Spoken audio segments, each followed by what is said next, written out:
Hey guys, it's Mary and welcome to Homestead Dream. I figured since today, January 31st, it's really cold outside. Um, However, here in the greenhouse, it's currently 41 degrees. So I figured it was a good time to go ahead and get the onions started because I am super behind when it comes to that. So I am going to be doing, I went and I don't feel like ordering any this time because I had a bunch of like randoms left over. So we're going to do the bunching onions. I'm going to do red burgundy. And I'm going to do some leeks, which there's not as many in there. So but it's not a big deal. The standard Walla Walla.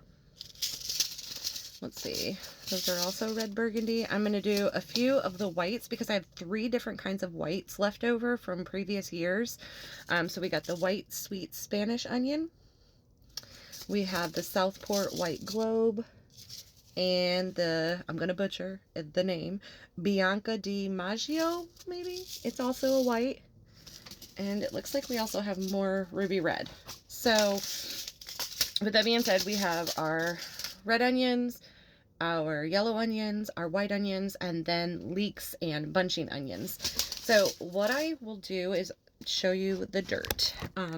When it comes to the dirt, we have a different approach than your typical seed. So as you can see, I have it just in the regular tray. There is no smaller trays such as these, because to me it's just wasteful. We're just going to sprinkle them on top of the dirt and then kind of do a little of that afterwards. So let's get to it.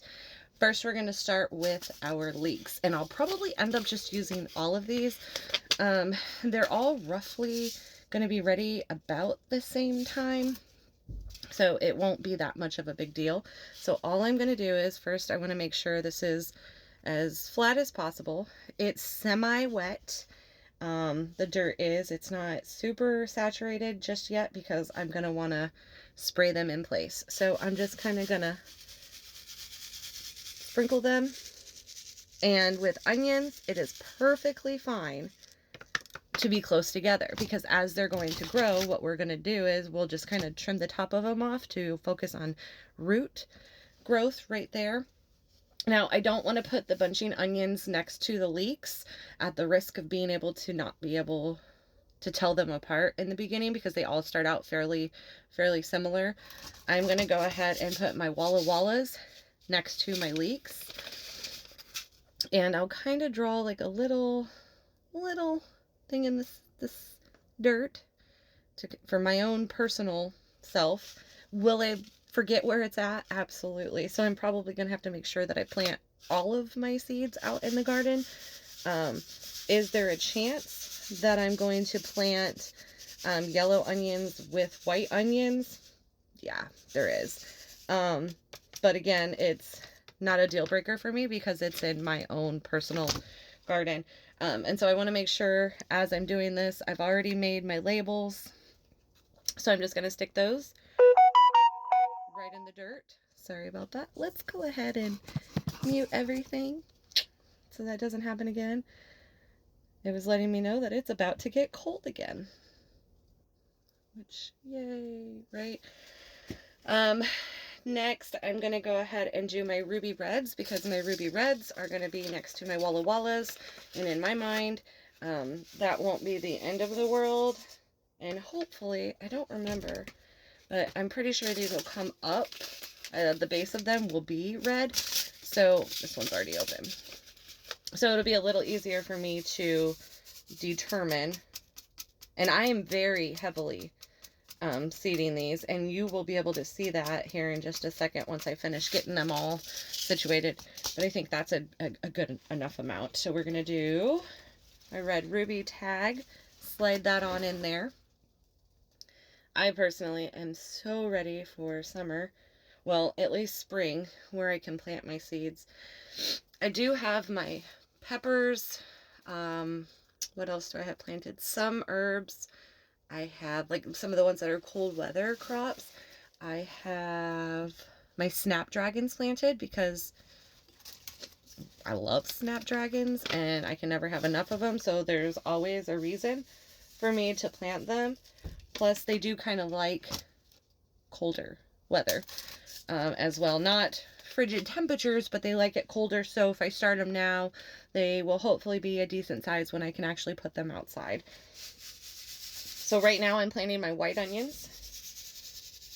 Again, mixing all three of them together. They are, again, 110, 110, 110. So they're all 110 days to maturity. I will have to make sure that I plant them further apart because if you notice, the Bianca DiMaggio is definitely more thick than these. They're more of an oblong shape. So we'll make sure that we keep those a good distance apart so that they can bulb up really well. So I planted all my white onions. I planted all my, let's see, let's go ahead and grab Bianco, the white Spanish, and the Southport. So I am going to just at least put the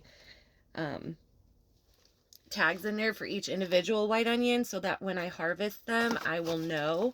But I am pretty sure that these will do well stored, at least a predominant amount of them. And I'll do a little more research here in a little bit to see which ones are long-term storage versus short-term. And the difference between that is you would obviously want to eat the short-term ones first before you do all that eating the long-term, because they will survive longer.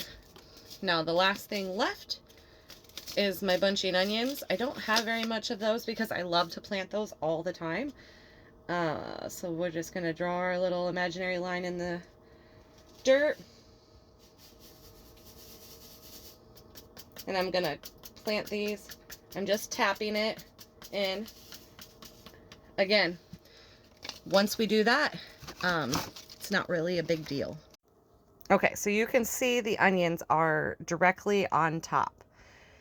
So what I'll end up doing is going through and just kind of just playing with the dirt, just working them into the soil. It's not a huge deal if something happens. You just don't want to plant onions really, really deep. So we'll just continue to keep going over all of those just a little bit. And once I'm done with this, I will just kind of squirt it with a little bit of water on top with a spray bottle just to get that soil a little wet to create moisture, because you want that moisture content when they're trying to sprout. You do not want dry soil. And there's really no rhyme or reason to this when it comes to patting it in. You just do it however it sees fit.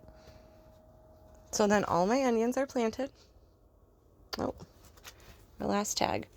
Bunching. So we got our bunching onions, our white onions in this section, our ruby reds right here. We have a whole thing of Walla Wallas and then some leeks.